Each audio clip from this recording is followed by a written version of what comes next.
Olá pessoal, sejam muito bem-vindos a mais um vídeo e hoje nós vamos estar falando sobre o seguinte tema: a farsa dos demônios. O que acontece?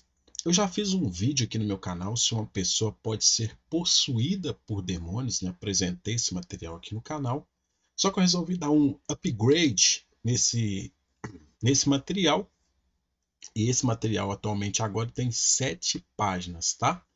Eu fiz nessa época que eu soltei esse vídeo, que era a indagação se realmente uma pessoa ela poderia ser possuída por um demônio. Bom, hoje eu vou falar sobre a farsa dos demônios, vocês vão entender por que os demônios da Bíblia são uma farsa. E eu convido você a vir comigo até o final. Vem comigo até o final desse vídeo. Mas antes, deixa aí o seu like, o seu joinha, ele é muito importante para a gente, porque quando você deixa o seu like, o YouTube entende que esse conteúdo é relevante e aí ele nos ajuda a divulgar aqui dentro da plataforma. E se inscreva no canal, pessoal. Vai aí, se inscreve no canal, ativa o sininho para você ficar por dentro das novidades, tá bom?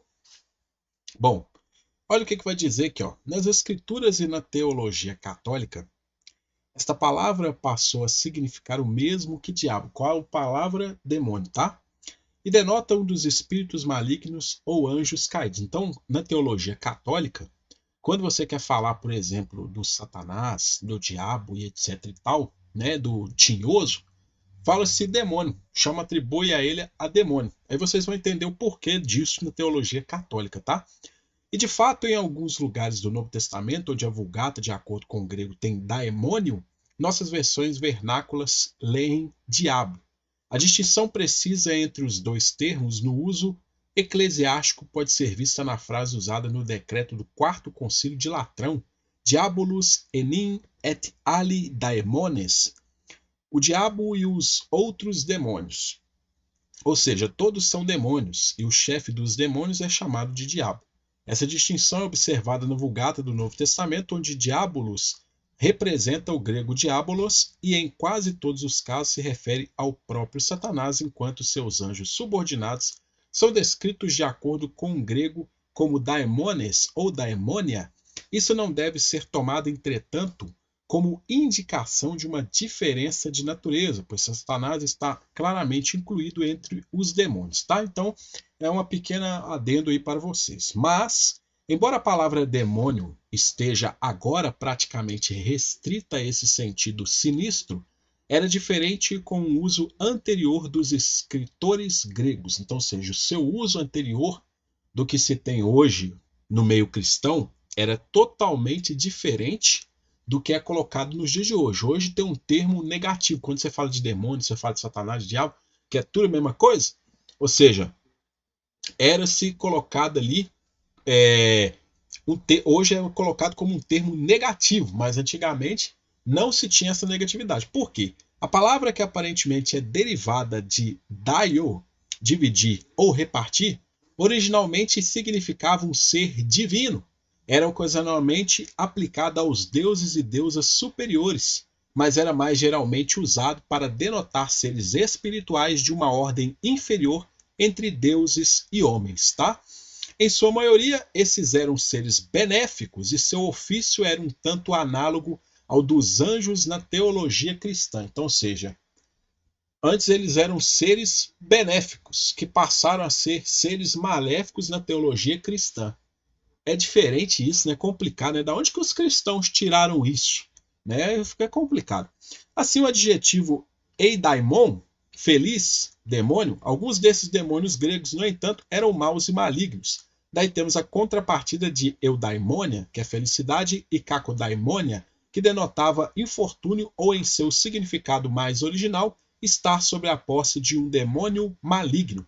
No grego, no Novo Testamento e na linguagem dos primeiros padres, a palavra já estava restrita ao sentido sinistro, o que era bastante natural agora que até os deuses superiores dos gregos passaram a ser considerados demônios. Então, ou seja, no Novo Testamento, com a teologia cristã, é que a palavra que antes ela tinha o significado de dividir, repartir, de felicidade, ela passou a ter um sentido negativo de quê? De infortúnio, de algo ruim que acontecia com as pessoas. E sendo que esse termo, daimon, se referia às divindades ali dos gregos, tá? Ou seja, divindades que faziam o bem. Aí você vê que não tem nada a ver com o que é colocado dentro das Bíblias. Você vê muita coisa que os cristãos pegam, gostam de espiritualizar e tira totalmente do sentido verdadeiro que era, né? Já é normal. Essas espiritualizações já eram feitas já, ó, desde a época dos cristãos primitivos ali, né? Complicado.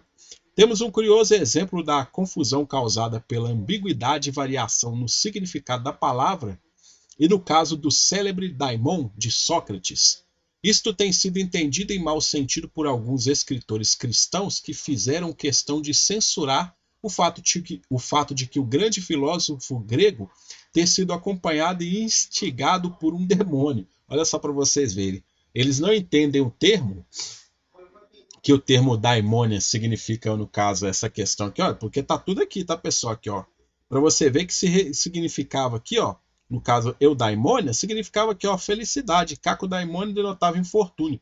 Ou seja, era como se fosse bênção e maldição. Ou seja, coisas boas e coisas ruins.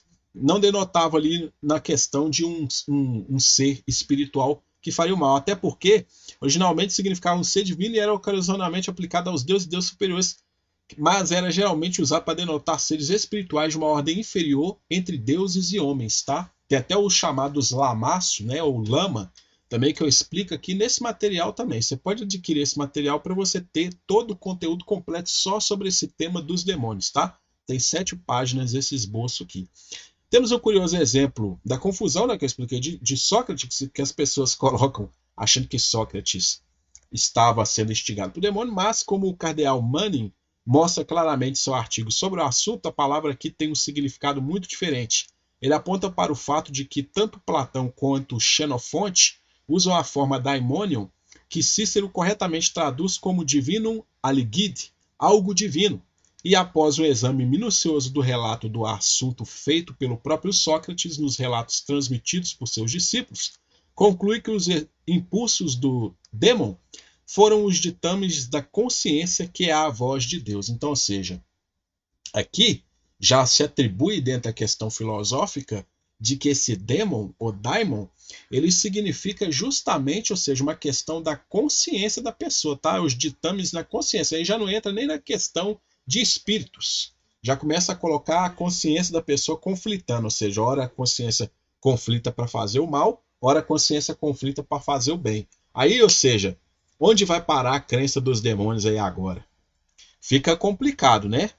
Para você atribuir algo como algo histórico ou literal, como muitas pessoas colocam aí. Pode-se observar que uma mudança semelhante de deterioração de significado ocorreu nas línguas iranianas, no caso da palavra Daeva. Etimologicamente, isso é idêntico ao Deva sânscrito, pelo qual é traduzido na versão do Avesta de Neryoseng.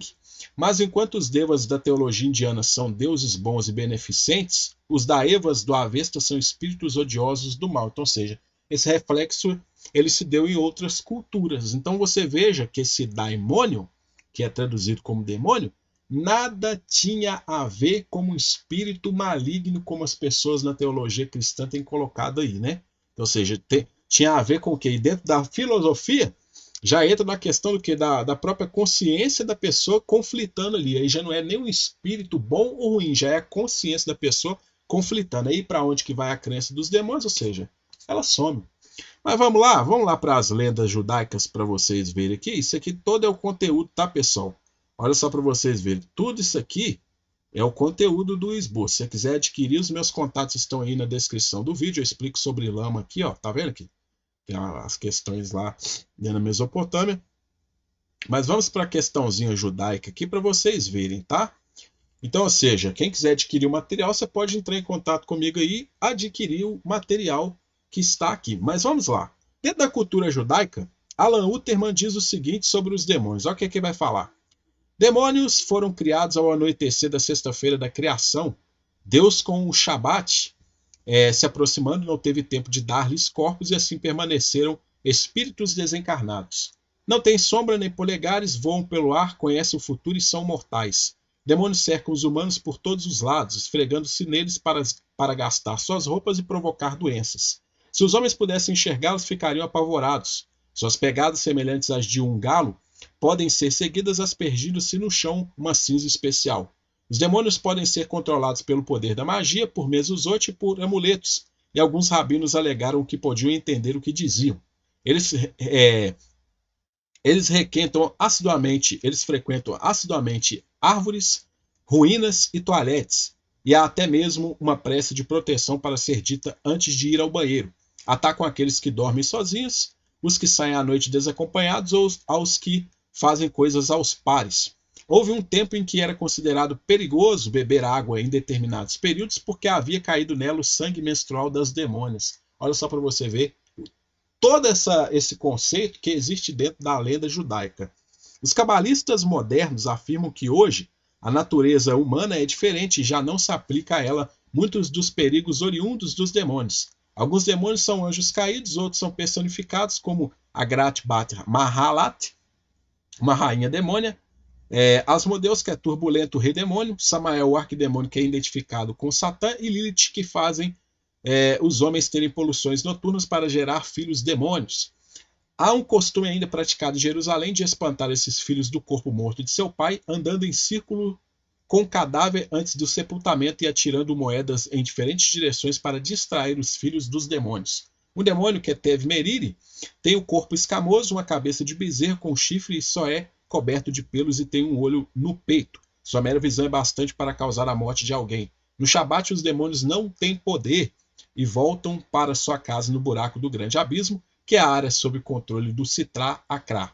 A existência dos demônios foi negada por Maimonides e outros pensadores racionalistas. Tá? Então isso é dentro da cultura judaica, ou seja, tinha-se a crença, até mesmo que as pessoas não bebiam água de certos lugares porque acreditavam que o sangue dos demônios descia ali, ou seja, as pessoas podem ter, o homem pode ter filhos demônios, né, com as suas poluições noturnas, ou seja, o problema que a pessoa tem de ejaculação precoce, né?